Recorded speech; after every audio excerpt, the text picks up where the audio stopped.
So I'm building a startup at 18. Hello, my name is Tom. I'm a computer science student, and at the same time I'm launching my startup LearningPath.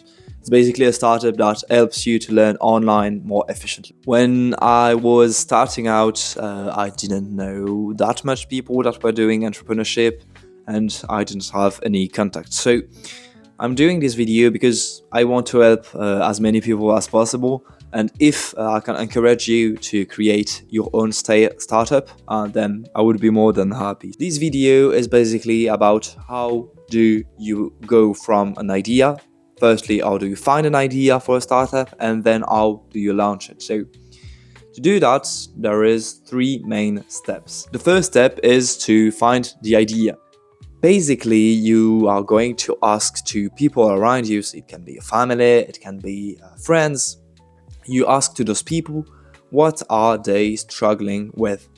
It can be anything in any subject, in any matter, and you try to ask that question to as many people as possible. From that problem, you can find a solution, and that's basically entrepreneurship. Like, you find problems and you solve them for people, for money.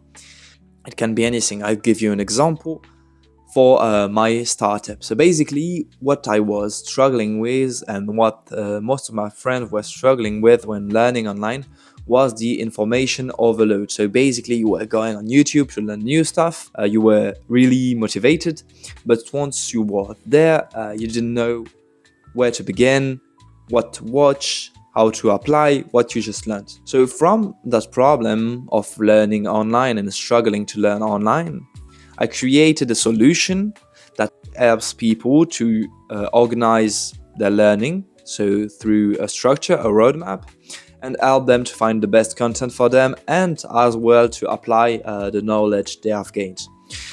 Once you have that problem, you need to validate that problem, because maybe your friend or your family is the only person that has that problem. To validate that problem, to make sure it exists, and more importantly, that people are willing to pay for it, you just go to Google Form or to any form platform and you ask them those questions. The idea is to mix quantitative questions, so using multiple choice questions or scales, with qualitative questions, so text questions where people can answer freely. That way, you won't build something that people don't want. It can save you a lot of time. Believe me, I've done that many times, and each time it's better to first speak to the users.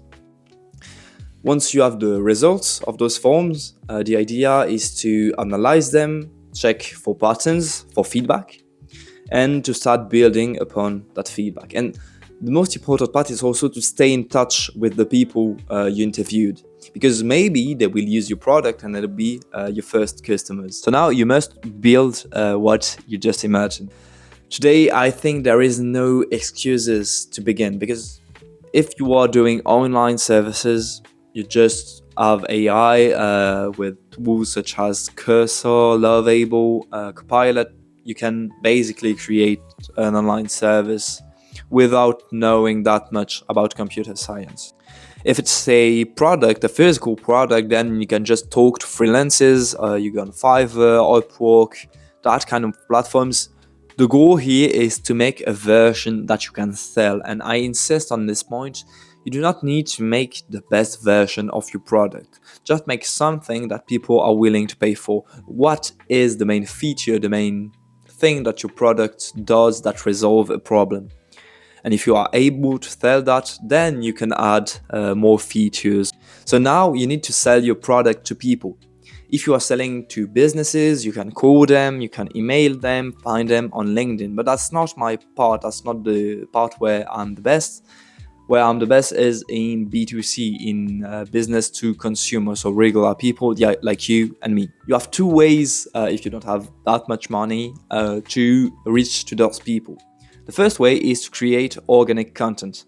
Organic means that you go on social media, on YouTube, on Instagram, on TikTok, on LinkedIn, on wherever you want, and just create content. You talk about your product, you show how you build it, you show people that you are really invested in your product, and people will come to see what you are doing. The second option is to do SEO. So SEO is for search engine optimization, and the goal here is just to exploit the Google algorithm as much as possible, so that you are appearing when people search for the service you propose. So for example, I'm proposing with LearningPath roadmaps to people. So I need my website to appear like second or first when people are searching for roadmaps or LearningPath. Search engine optimization is just a topic by itself, so I can do another video on that subject. If you want, just drop a comment below, and I'll be pleased to do a video about SEO and how to optimize a website for that. So that's basically how I'm building a SaaS startup at 18. If you like this video, you can drop a comment below, like the video, and more importantly, you can subscribe to see the other videos. And if you have the time, I would really appreciate if you could just upvote my product on Product Hunt LearningPath. I'll give you the link in the description. That way I can reach to more users, and it just takes 1 minute to do. Thank you very much, and see you in the next video.